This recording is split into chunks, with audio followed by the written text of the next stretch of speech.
What's goody? It's your boy DameSmiff, and I'm here today to talk to you a little bit about nutrition. Now, the reason I want to have this conversation with you about nutrition, really, it's a seminar. It's not a two-way conversation, but you get what I'm saying.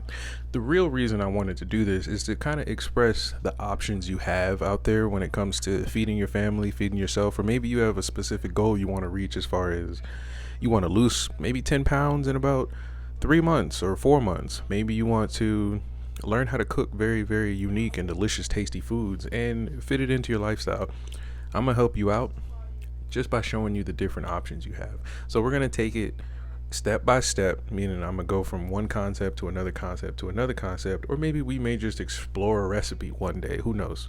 But as I break this down, I do want you to ask questions, think of questions, and even present ideas of maybe unique techniques of cooking, maybe how food may work in a thermodynamics and things like that. Introduce different ideas and try to make the conversation or the seminar a little more thorough and vibrant as far as the information. And I'm also willing to, learn a few new things. So if you can teach me something, that's greater. So first things first, I want to get into essentially what is food and how you should necessarily understand it when it comes to your diet and how you're going to be consuming it for your goals, right? So at the first look of your favorite dish, let's say you like burgers or chicken wings or pizza or whatever, right? At first glance you're going to start to think, well, it gives me energy, right? I just eat food because I'm hungry and it helps me not feel tired. In a sense, you're right. That's the very basis of why we eat food. It's to consume energy to continue to do what we need to do throughout the day. Now, the only thing is there's certain types of energies that you're going to need, and there's certain amounts of foods that you can consume, safely and reasonably as far as what your body can handle as an individual. So let's take a moment to look at the different sources of food and what it really means. So I have here the book, which is honestly my favorite book right now, Foods That Heal by George D. Pamplona Roger. And it's basically a book that's going to teach the basics of nutrition and food science and help you understand the different varieties of foods and how they function with the human body. So looking into the book, the first thing I see here is the sources of food. And it says here, humans can adapt to eating almost anything, whether mineral, vegetable, or animal. But simply because something can be eaten does not mean that this may be done without risking good health. And that's exactly what I was explaining, is that we can look at food and call it food, chips, pizza, cheese, any sugary drinks you can think of. But there is a risk when it comes to the results that we want and when it comes to how much of it we're going to consume. So going on in the book, it says, from the mineral kingdom, water and salt are two foods in the broad sense of the word of the mineral origin. Unlike any other food, the water and salt we eat do not originate with any living thing. So things like sodium, calcium, these things like that we need in our body to help do things like blink our eyes and have our brain communicate and send signals to the organs and help our heart beat and things like that. These minerals make the job easy and help the body basically function like a well-oiled machine throughout the day. Next, we have the vegetable kingdom. Now, I've talked about this before, but the vegetable kingdom, it's very complex, but it has very, very, very dense varieties of benefits when it comes to the vegetable kingdom. So the book says, these foods are healthiest and have the most healing properties. Various types of vegetables can be used as food. Seaweed, these are eaten whole, whether they are microscopic single cells such as spirulina, I'm sure you've heard of that, you smoothie and juice heads out there, or multicellular, such as the rest of the seaweed. And you also have higher plants like it says customarily these foods are a part of the plant, fruit, seed, bulb, or root. So you'll have your tomatoes, your apples, oranges, and things like that, onions, potatoes, ginger root, your more root-based plants and things like that. And Lastly, they have here fungi. Although they are grouped with foods of vegetable origin, fungi belong to an independent kingdom with its own characteristics. Those fungi used as food are certain microscopic fungi belonging to the class Asomycetes,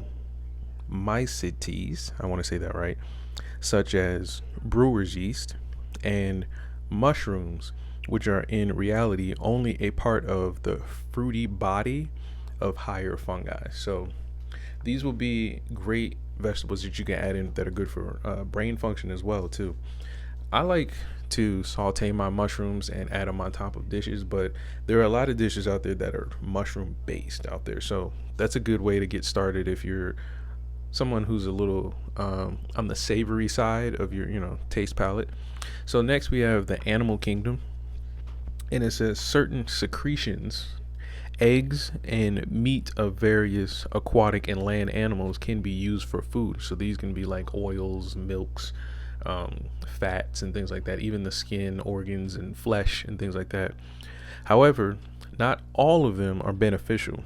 The milk of various species of mammals and the dairy products that are made from it, the honey and other secretions of certain insects, such as bees, and you also have the eggs of some birds, especially those belonging to the family of the Gallinaceae, and the eggs of certain fish, such as the sturgeon or caviar. I'm sure you've heard of that.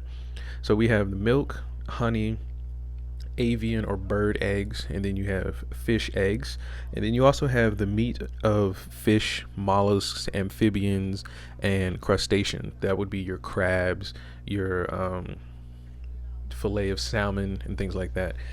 And you also have the meat and other body tissues of aquatic things like the whale, or land mammals like horse, lamb, goat, and things like that. So around the world, people will find ways to utilize mammals and animals in different ways to get their sources of food. Now, why is this is important to you is because this now allows you to understand how your food works in relation to one another. So based on what we learned here about the various kingdoms, we have the mineral kingdom, the vegetable kingdom, and the animal kingdom.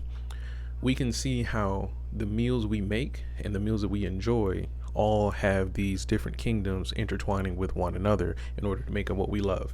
So if you're eating a cheeseburger, you can see how if you put lettuce on it, it involves every animal kingdom here, or I'm sorry, every food source here, as far as the mineral kingdom, the vegetable kingdom, and the animal kingdom, and how they all come together to make this marriage called a dish or a recipe. So take this information and use it in your day to day. Just think about what makes up some of your favorite dishes. Is it tacos? Is it coffee? Even soda and things like that? And look on the back if you have it prepackaged or processed food and see what ingredients are used and what kingdoms do they fit in. And you'll be kind of surprised where a lot of your favorite foods really originate from. The worst things I would say you would find are gonna be in the animal kingdom, if you want me to be 100%, authentic and thorough with you. So if you're a fan of things like ice cream, baked goods, obviously cooked meats, sauces, and things like that are going to be dealing with animal sides of things, you're going to see a lot more surprising uses of the animal products than you would in, let's say, the vegetable kingdom. But that may be changing in the future, seeing how we're really revolutionizing plant-based foods. So let me know if you enjoyed this video. Make sure you like, share, and subscribe.